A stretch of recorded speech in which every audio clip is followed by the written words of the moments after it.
చైతన్య ప్రసారం. నమస్కారం. మన ధర్మం కార్యక్రమానికి స్వాగతం. ఇవాల్టి మన ధర్మం కార్యక్రమంలో మన ధర్మ సందేహాలను నివృత్తి చేసేందుకు మనతో పాటు ఉన్నారు ప్రముఖ ఆధ్యాత్మికవేత్త శ్రీ గడ్డమణగు రామకృష్ణమూర్తి గారు. గురుగారు నమస్కారం. శ్రీమాత్రే నమః. గురుగారు, కార్తీకంలో నిర్వహించే బిల్వార్చనకు ఎంతో ప్రశస్తి ఉందని చెప్తారు. బిల్వ వృక్షం యొక్క ప్రత్యేకత ఏమిటి? బిల్వ దళాల్ని శివుడికి వినియోగించే క్రమంలో ఎటువంటి నియమాలను మనం పాటించాలి?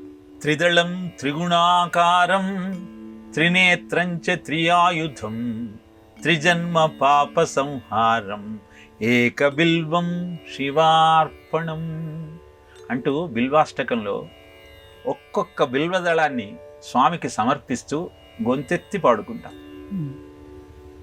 బిల్వదళము బ్రహ్మ విష్ణు మహేశ్వరులకు చిహ్నము, సృష్టి స్థితి లయలకు నిదర్శనం.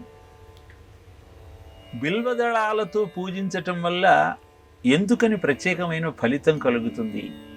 శివుడికి బిల్వదళం అంటే ప్రీతి ఉండి ఇంకొక ఆకంటే ద్వేషం ఉంటే భగవంతుడు ఎలా అవుతాడు అన్న సందేహం సామాన్యంగా కలుగుతూ ఉంటుంది. నిజానికి ఏ ఏ దేవతా వృక్షాలకు అద్భుతమైన శక్తి ఉన్నదో వాటన్నింటినీ నువ్వు స్పృశించటం వల్ల ఆ శక్తి నీకొస్తుంది. అది తెలియజేయటం కోసం ఇది భగవంతుడికి ప్రీతి అని తెలియజేస్తారు. భగవంతుడికి ఇది ఇష్టం కాబట్టి నేను దీన్ని ఆయనకు సమర్పించి ఆయన కటాక్షాన్ని పొందుదామన్న ఆలోచనతో ప్రతివాడు ఆ కార్యక్రమాన్ని చేస్తాడు. ఇలా అద్భుతమైనటువంటి పదార్థాలన్నింటినీ ఎంచుకొని శివార్పణం చేస్తూ నీ జీవితాన్ని ధన్యం చేసుకోవాలన్న సంకల్పంతో అభిషేకము, బిల్వార్చన, విభూతి ధారణ, రుద్రాక్ష ధారణ ఇవన్నీ కూడా మనం శివ పూజకు వినియోగిస్తూ ఆ శక్తిని గ్రహిస్తూ నరుద్రో రుద్రమర్చయేత్ అన్నటువంటి వేద వాక్యాన్ని అర్థం చేసుకునే ప్రయత్నం చేస్తాం. శివుని తత్వం నీలో ఉద్దీపన కలగాలి అంటే శివుని యొక్క ఆలోచన విధానం నీ సొంతం కావాలి. ఆయన నెత్తిన చంద్రుణ్ణి, కంఠంలో విషాన్ని దాచుకుంటాడు. ఎందుకని అంటే నువ్వు సమాజంలో తిరిగేటప్పుడు ప్రతివాడిలో మంచి చెడు రెండూ ఉంటాయి. వాడిలో ఉన్న చెడును గొంతులో దాచుకో, వాడిలో మంచిని చంద్రుడి వెన్నెలలాగా నలుగురికి అందించే ప్రయత్నం చెయ్యి. ఇలాంటి ఆలోచన సరళిని సొంతం కావాలి అంటే అద్భుతమైనటువంటి బిల్వ దళాలతో ఆయనను అర్చిస్తూ వాటి స్పర్శ వలన త్రిదళం త్రిగుణాకారం సత్వరజస్తమో గుణములకు ప్రతీక ఇలాంటి దళాన్ని నువ్వు సమర్పిస్తూ ఆయనను అర్చిస్తే త్రిజన్మ పాప సంహారం, సంచిత ప్రారబ్ధ ఆగమ కర్మలు 3 అంతర్ధానమయ్యి ఆ శివ కటాక్షం నీకు లభిస్తుంది. ఇలాంటి బిల్వ దళాలతో పూజించేటప్పుడు మాత్రం కొన్ని నియమాలను తప్పనిసరిగా మనం పాటించాలి. నిజానికి ఇంట్లో బిల్వ వృక్షాన్ని పెట్టుకోవచ్చా అనే సందేహం కూడా చాలా మందిలో ఉంటుంది. తప్పనిసరిగా పెట్టుకోవచ్చు. తూర్పు దిక్కు కానీ ఉత్తర దిక్కు కానీ ఉండేటట్టు బిల్వ వృక్షాన్ని పెంచుకోవచ్చు. ఆకులను తెంపేటప్పుడు మాత్రం సోమ, మంగళ, శుక్రవారాలలో బిల్వ వృక్షాన్ని తాకరాదు. అశౌచం ఉన్నప్పుడు అద్భుత శక్తి కలిగిన ఆ దేవతా వృక్షాన్ని ముట్టుకునే ప్రయత్నం చేయకూడదు. సంక్రమణ సమయంలో దాన్ని తాకరాదు. రాత్రి సమయాలలో ముట్టుకోరాదు. ఇలాంటి నియమాలు పాటిస్తూ బిల్వ దళాన్ని శివార్చనకు ఉపయోగించవచ్చు. బిల్వదళ ప్రత్యేకత ఏమిటి అంటే ఒకసారి బిల్వదళంతో స్వామిని పూజించినా మళ్ళీ ఆ బిల్వదళాలు సంగ్రహించి శుభ్రం చేసి మరుసటి రోజు కూడా పూజకు బిల్వదళాన్ని ఉపయోగించుకోవచ్చు. ఎందుకంటే దాని శక్తి అంత గొప్పది. ఎప్పుడైతే ఆ దళాన్ని స్పర్శిస్తూ స్వామికి సమర్పిస్తూ ఆయన తత్వాన్ని నువ్వు ఆవాహన చేసుకోగలుగుతావో అప్పుడు ప్రపంచమంతా శివమే, శుభమే, మంగళమే, భద్రమే. అలాంటి ఆలోచనతో శివార్చన ఈ కార్తీక మాస పర్వదినాల్లో మనం చేయగలిగితే మన జీవితం ధన్యమవుతుంది అనటంలో ఎలాంటి సందేహము లేదు. గురువుగారు, న్యాయ సంవిధానంలో ఉష్ట్రలగుడ న్యాయం అని కూడా ఉంది కదా, ఈ న్యాయ సూత్రం ప్రత్యేకత ఏమిటో తెలియజేస్తారా? ఉష్ట్ర అంటే ఒంటె అని అర్థం, లగుడ అంటే కట్టె అని అర్థం. ఒంటె మీపు మీద కట్టెలో మోపును ఉంచి ప్రయాణం సాగిస్తారు. ఆ ఒంటె కదలకపోతే అదే కర్ర తీసుకొని దానిని చావవారు. అంటే ఏ కట్టెల మోపునైతే తాను మోసుకుంటూ వస్తోందో ఆ కట్టెల మోపులోని కర్రయే తనకు బాధ కలిగిస్తూ ఉంది. ఈ న్యాయాన్ని ఎందుకు ప్రస్తావిస్తారు అంటే, వాదనలో నువ్వు కూర్చున్నప్పుడు ప్రతివాది తన వాదనను వినిపిస్తూ ఉంటాడు. నీవు అతని వాదనను బాగా విని అతని మాటలనే ఆధారంగా చేసుకొని అతని మీద ప్రయోగించగలిగితే విజయం నీ సొంతమవుతుంది. ఇలా న్యాయశాస్త్రంలో ఎదుటివాడి వాదనను సంపూర్తిగా వినే ప్రయత్నం చెయ్యి. ఎక్కడో ఒక చోట అతను ఏదో తప్పు చేస్తాడు, దాన్ని ఆధారంగా చేసుకొని అతని మీద విజయాన్ని సాధించే ప్రయత్నం చెయ్యి అని చెప్పటం కోసమే ఉష్ట్ర లగుడ న్యాయాన్ని ప్రస్తావన చేస్తూ ఉంటారు. న్యాయశాస్త్రంలోని ఈ సూక్ష్మమైనటువంటి లక్షణాలు నీ జీవితాన్ని అద్భుతంగా విజయవంతంగా మలుచుకోవటానికి నీకు ఆధారభూతమవుతూ ఉంటాయి. ఇలాంటి ఎన్నో న్యాయాలను మనం గమనించవచ్చు. గురువుగారు, అపవర్గ ప్రదాయ నమః అని శివుడిని కీర్తిస్తారు కదా, అపవర్గ అంటే ఏమిటి? మనం స్వర్గాన్ని మన పుణ్యానికి ప్రతీకగా, ఆచరించినటువంటి సత్కర్మలకు అందుకునే అందలంగా భావిస్తాం. కానీ క్షీణే పుణ్యే మర్చలోకం విశంతి అని చెబుతుంది భగవద్గీత. అంటే నువ్వు సంచితం చేసుకున్న పుణ్యమంతా హరింపబడిన తరువాత తిరిగి మళ్ళీ భూమండలం మీద జన్మించాల్సిన అగత్యం ఏర్పడుతుంది. కానీ మోక్షం కావాలి అంటే ఆ స్వామిని కీర్తిస్తూ ఆయనను అర్చించాలి. ధర్మ అర్థ కామాలను త్రివర్గము అంటారు. మోక్షం వస్తే అది అపవర్గము. అంటే మళ్ళీ పుట్టాల్సినటువంటి అగత్యం లేకుండా పుట్టుకొని ఇచ్చేటువంటి లక్షణాల నుంచి నీకు విముక్తి కలిగించేదే అపవర్గం అనబడుతుంది. అలాంటి అపవర్గాన్ని ప్రదానం చేస్తాడు కనుకనే శివుడిని మనం అపవర్గ ప్రదాయ నమః అంటాం. మరి ఏమిటి ఆ లక్షణాలు నిన్ను బంధనంలో ఉంచి నీ పుట్టుకకు కారణమయ్యేవి అంటే, పవర్గంలో వచ్చే అక్షరాలతో ప్రారంభమవుతాయి. ఫ ఫ బ భ మ. ప అంటే పంచత్వం, ప్రతి జీవుడికి మృత్యువు తప్పదు. ఫ అంటే ఫలం, కర్మ ఫలాన్ని అనుభవించక తప్పదు. నువ్వు చేసేటువంటి కర్మలను ఫలితాన్ని అనుభవించటం కోసమే మళ్ళీ పుట్టాల్సినటువంటి అగత్యం ఏర్పడుతూ ఉన్నది. బా అంటే బంధం. జన్మను ఎత్తిన తరువాత సంసారంలో నువ్వు సంచరిస్తూ నీ భార్యతో, బిడ్డతో, మిత్రులతో ఏర్పడినటువంటి బంధం కారణంగా నీవు ముక్తిని పొందలేకుండా ఉన్నావు. పట్టుపురుగు తన నుంచి వచ్చిన దారాన్ని చుట్టి చాలా సంతోషిస్తుందిట. ఒక్కొక్క దారము వచ్చి దాన్ని పూర్తిగా చుట్టుకొని ఆ బంధంలో పడి అది తన జీవితాన్ని కోల్పోవలసి వస్తుంది.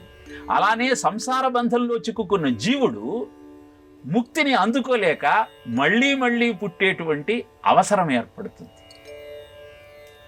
భ అంటే భయం. ప్రతి క్షణము భయంతో సంచరిస్తాం. భోగే రోగ భయం, విత్తే నృపాలా భయం, మానే దైన్య భయం, బలే రిపు భయం. ఇలా డబ్బున్నవాడికి రాజు యొక్క భయం ఉంటుంది. గౌరవంతో ఉన్నవాడికి ఆ గౌరవం పోగొట్టుకుంటానన్న భయం వేస్తుంది. భోగాలు అనుభవించటం వాడికి రోగం ఎలా వస్తుందో అన్న భయం కలుగుతుంది. ఇలా ఈ భయం నుంచి బయటపడినప్పుడే నీ భవము భవ్యమవుతుంది. ఇక మ అంటే మమకారం. ఈ అహంకార మమకారాలే నీకు మళ్ళీ మళ్ళీ జన్మనిస్తూ ఉన్నాయి. వీటన్నింటి నుంచి నీకు విముక్తి కలిగించి ముక్తిని ప్రసాదించేటువంటి మహాదేవుడే ఆ పరమేశ్వరుడు. అందుకే మనం ఈశాన సర్వ విద్యానాం ఈశ్వర సర్వభూతానాం బ్రహ్మాధిపతి బ్రహ్మణోధిపతి బ్రహ్మ శివోమి అస్తు సదాశివోం వ్యక్తావ్యక్త గుణేతరం సువిమలం షట్త్రింశతత్వాత్మకం తస్మాదక్షరతత్వమిచ్చరమితి ధ్యేయం సదా యోగిభిః వందే తామసవర్జితం త్రినయనం సూక్ష్మాతి సూక్ష్మాత్ పరం శాంతం పంచమమీశ్వరస్య వదనం ఖవ్యాపి తేజోమయం. ఓం ఓం పం ఫం బం భం మం ఓం ఓం ఓం నమో భగవతే రుద్రాయ ఓం యం ఊర్ధ్వముఖాయ నమః అంటూ ఆయన పంచమ ముఖాన్ని కీర్తిస్తాం.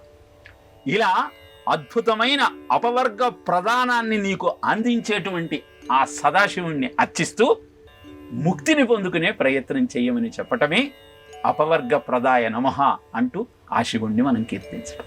గురుగారు, వివాహం సకాలంలోని కావటం కోసం మన ధర్మం కొన్ని పూజల్ని, వ్రతాల్ని, పారాయణని సూచించింది కదా.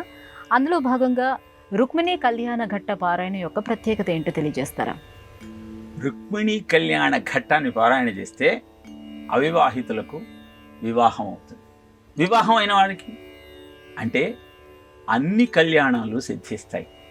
రుక్మిణీ కళ్యాణం యొక్క ఆంతర్యాన్ని మనం గమనించగలిగితే కళ్యాణం ఎందుకు అవుతుందో మనకు అర్థమవుతుంది.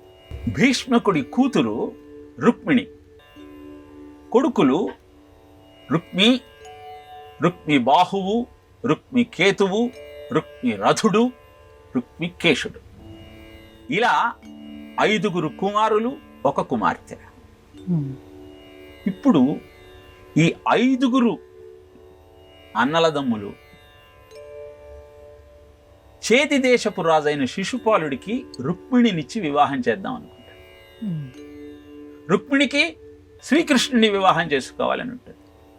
కానీ తన అన్నలంతా తనను శిశుపాలుడికి ఇచ్చి వివాహం చేస్తారు అన్న సందేహం కలిగినప్పుడు అగ్నిజ్యోతనుడనే బ్రాహ్మణుడిని పిలిచి కృష్ణుడి దగ్గరికి తన ప్రేమ సందేశాన్ని పంపుతుంది.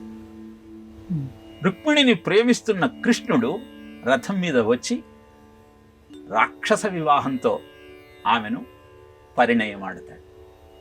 ఏమిటి దీని అంతరార్థము అంటే, రుక్మిణి అంటే జీవాత్మ, 5 సోదరులు 5 ఇంద్రియాలకు చిహ్నం. చేది దేశపు రాజు అంటే నిన్ను విషయభోగాలతో నిరంతరము తొలిచేసేటువంటి ఆలోచన విధానం. దాని రాజు శిశుపాలుడు అంటే ఇంద్రియాలను పిల్లలలాగా పొంచి పోషిస్తున్నవాడు. ఈ జీవాత్మ ఆ ఇంద్రియ భోగాలలో మునగకుండా పరమాత్మను చేరుకోవాలని కాంక్షిస్తోంది.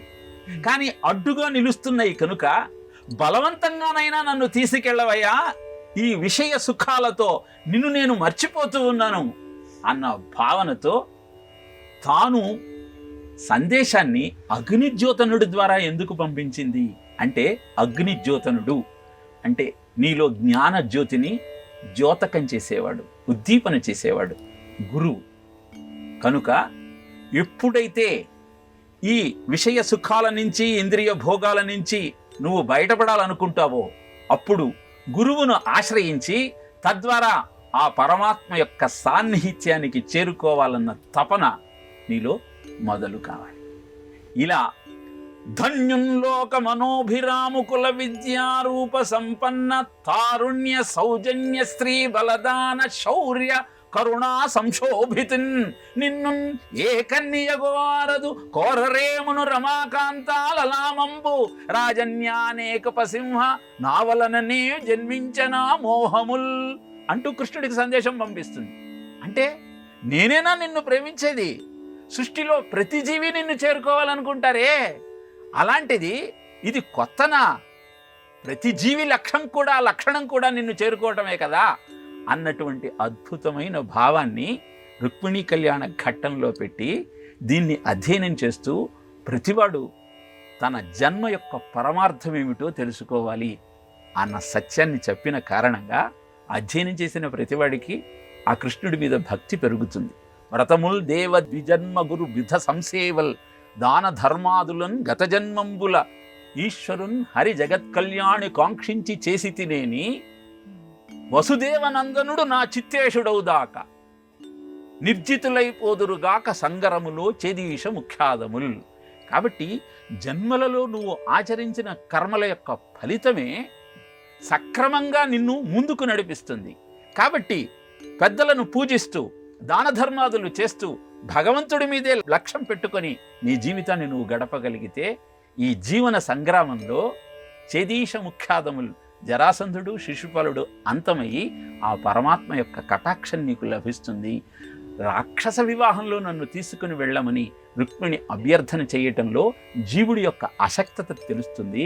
ఆ రుక్మిణిని నేను ప్రేమిస్తున్నాను అని కృష్ణుడు చెప్పటంలో ప్రతి జీవుడు నన్ను చేరుకునే తాపత్రయపడితే వారిని కటాక్షించటం కోసం నేను సిద్ధంగా ఉన్నానన్నటువంటి విషయం మనకు ద్యోతకమవుతుంది. ఇది మనం అర్థం చేసుకున్న తరువాత అందరికీ కళ్యాణం జరుగుతుంది. అవివాహితులైన వారు దీన్ని పారాయణ చేయటం వల్ల తమ ప్రారంధాన్ని పోగొట్టుకొని తమ వివాహానికి అడ్డుగా నిలబడ్డటువంటి ప్రతిబంధ దురితాన్ని అంతం చేసుకొని కళ్యాణానికి సంసిద్ధులవుతారు. కనుకనే రుక్మిణీ కళ్యాణ ఘట్టాన్ని పారాయణ చేసిన వారికి కళ్యాణం అవుతుంది, సకల శుభాలు వారి సొంతమవుతాయి అని ఆర్యోక్తి. గురువుగారు, చేసిన పాపం చెప్తే పోతుందని అంటారు, బయటికి చెప్తే ఎలా పోతుంది? ఇందులో ఆంతర్యం ఏమిటి? చేసిన పాపమే కాదమ్మా, పుణ్యం కూడా చెబితే పోతుంది. సుకృతం చైవ సతతం అఖ్యాతవ్యం కదాచన కృతం మయేతి కర్తవ్యం పుణ్యం క్షయతి తత్క్షణం అని చెప్తాడు కాశీఖండం. అంటే నీవు ఒక సత్కర్మను ఆచరించిన తరువాత దాని గురించి నలుగురికి చెప్పుకుంటే ఆ పుణ్య ఫలితము తత్క్షణమే పోతుంది. అలానే కర్త కారయితా చైవ ప్రేరకస్య అనుమోదక సుకృతం దుష్కృతం చైవ చత్వారి సమభాగినః. ఏదైనా సరే సత్కర్మైనా దుష్కర్మైనా చేసినవాడు, చేయించినవాడు, ప్రేరేపించినవాడు, ఆమోదించినవాడు నలుగురు సమంగా ఆ ఫలితాన్ని పంచుకుంటారు. దుష్కర్మ అయిందనుకో పాపాన్ని పంచవచ్చు, సత్కర్మ అయిందనుకో పుణ్యాన్ని నలుగురికి పంచవచ్చు. అందుకే సత్కర్మ ఆచరించినప్పుడు ఎవ్వరికీ చెప్పవద్దు, దుష్కర్మ ఆచరించినప్పుడు నలుగురికి చెప్పే ప్రయత్నం చేయి. తద్వారా నీ పాపము ప్రక్షాళనమవుతుంది. మళ్ళీ అలాంటి దుష్కర్మ ఆచరించాలన్న ఆలోచన నీకు రాదు. సత్కర్మ ఆచరించినప్పుడు నలుగురికి చెప్పావనుకో నీలో అహంకారం పెరుగుతుంది.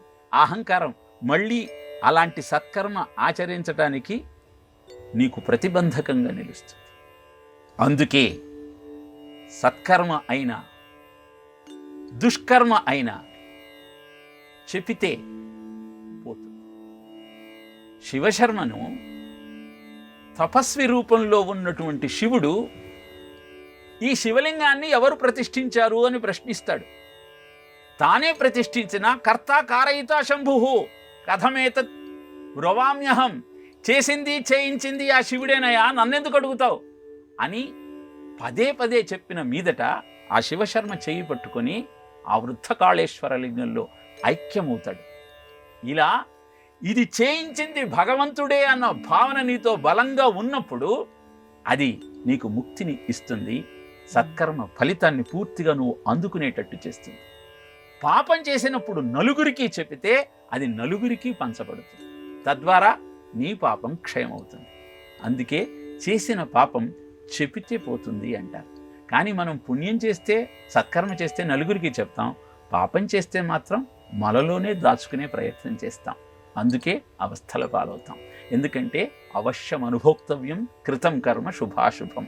శుభకర్మ అయినా అశుభకర్మ అయినా దాని ఫలితాన్ని అనుభవింపక తప్పదు.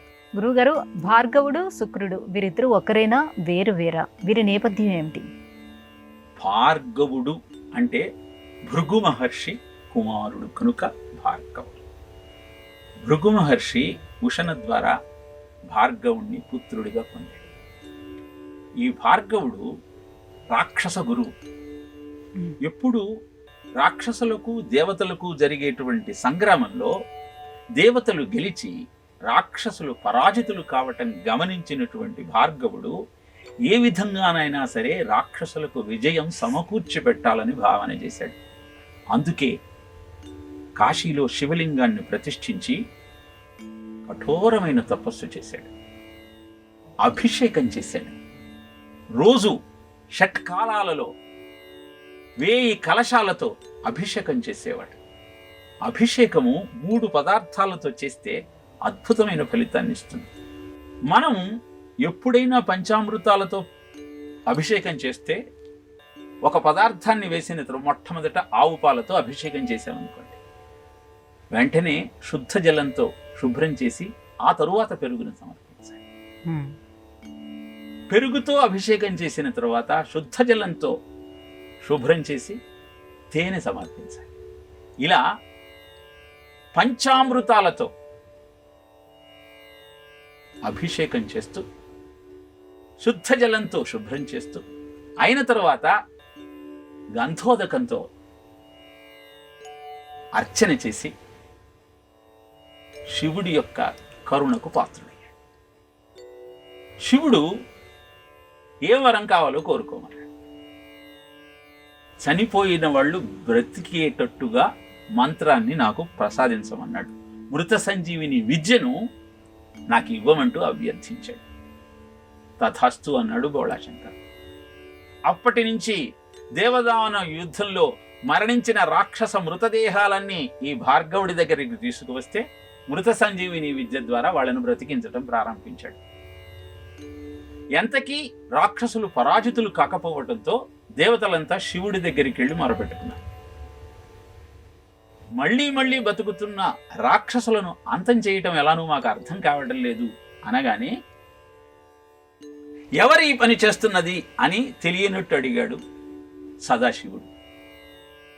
భార్గవుడు అని దేవతలు చెప్పగానే వాణ్ణి మా దగ్గరికి తీసుకురమ్మని. రాగానే ఆ భార్గవుణ్ణి మింగేశాడు.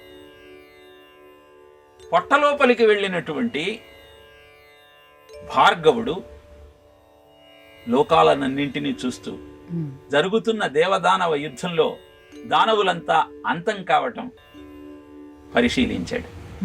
బయటపడే మార్గం కోసం అన్వేషించాడు. శివుణ్ణి స్తుతించటం ప్రారంభించాడు. స్తుతికి పరవశించినటువంటి పరమశివుడు దానవులంతా అంతం కాగానే తన శుక్రగణం ద్వారా ఆయనను బయట పంపాడు. అందుకే శుక్రాచార్యుడిగా ఆయన ప్రసిద్ధికెక్కాడు. ఆయన పేరు భార్గవుడు, బిరుదునామం శుక్రాచార్యుడు. అపరిమితమైన ఆయన భక్తికి నిదర్శనమే ఆయన శుక్రాచార్యుడు అన్న నామం. కనుక శివభక్తి నీకు ఎంతటి అద్భుతమైన శక్తిని ప్రసాదిస్తుందో ఈ శుక్రాచార్యుడి గాథ ద్వారా మనం అర్థం చేసుకోవచ్చు. మాతృభూతేశ్వర ఆలయం చాలా విశేషమైనదిగా చెప్తారు. ఈ ఆలయం ఎక్కడ ఉంది? ఈ ఆలయం యొక్క నేపథ్యం ఏమిటి? అరుణాచలంలో రమణ మహర్షి ఆశ్రమంలో మనకు దర్శనమిస్తుంది ఈ మాతృభూతేశ్వర ఆలయం. రమణుల యొక్క తల్లి అఘళమ్మ. ఆమె తన పుత్రుడు తిరిగి తన దగ్గరకు రావాలని ఎంతో పరితపించింది. రమణుల యొక్క ఆశ్రమాన్ని గమనించి తానే ఆశ్రమానికి వచ్చి స్థిరపడింది. ఆమె ప్రాణోత్క్రమణ సమయంలో రమణులు ఆమె హృదయం మీద, శిరస్సు మీద చేతులు ఉంచి కొన్ని గంటల సేపు నిరీక్షించారు. అనంతరం ఆమె కర్మనంతా క్షయం చేసి ఆమెకు ముక్తిని ప్రసాదించారు. భక్తులంతా ప్రశ్నించారు, స్వామి ఆ విధంగా చేతులను ఎందుకు ఉంచారు అని. సమాధానంగా రమణులు జీవుడి యొక్క సంచిత ప్రారబ్ధ ఆగామి కర్మల ఫలమంతా క్షయం చేసేటువంటి ప్రయత్నం చేశాను. అంతసేపు ఎందుకు ఉంచాను అంటే, ఇంతకు ముందు ఒక వ్యక్తి ఇలాగే ప్రాణాన్ని వదిలేటప్పుడు ఆయన ప్రాణం పోగానే నా స్పర్శను తీసివేశాను. తత్కారణంగా మళ్ళీ అతను జన్మ ఎత్తాల్సిన అగత్యం ఏర్పడింది. అందుకే నేను ఇంతసేపు నా తల్లి దగ్గరే కూర్చొని ఆమె కర్మనంతా క్షయం చేసి ఆమెకు ముక్తిని ప్రసాదించాను అని తెలియజేసి అనంతరం ఆమెకు అద్భుతమైన ఆలయాన్ని నిర్మించారు. అశౌచాన్ని మాత్రం పాటించలేదు. కారణం, ఆయన జ్ఞాని. ఆదిశంకరులు కూడా తల్లి అంత్యకాలంలో వాయుమార్గాన కాలడి చేరి ఆమెకు అంత్యేష్టి నిర్వహించి తిరిగి తన కార్యక్రమాన్ని కొనసాగించారు. అంటే ఎంత గొప్ప జ్ఞాని అయినా తల్లి విషయంలో మాత్రం తన ధర్మాన్ని తప్పక నెరవేర్చాలన్న సత్యాన్ని రమణులు, ఆదిశంకరులే ప్రపంచానికి చాటి చెప్పారు. ఆ తల్లి యొక్క దేవాలయమే మాతృభూతేశ్వరాలయం రమణ మహర్షి ఆశ్రమంలో మనకు దర్శనమిస్తుంది. గురుగారు, ఇవాళ మన ధర్మం కార్యక్రమంలో మాకు వచ్చినటువంటి ఈ ధర్మ సందేహాలన్నీ కూడా నివృత్తి చేసినందుకు ధన్యవాదాలు. కృష్ణ. ఇది ఇవాళ మన ధర్మం కార్యక్రమం. రేపటి మన ధర్మం కార్యక్రమంలో మళ్ళీ కలుసుకుందాం. నమస్కారం. ఈ కార్యక్రమాన్ని తిరిగి చూడాలనుకుంటే www.youtube.com/@ETV Life Spiritual లో చూడవచ్చు.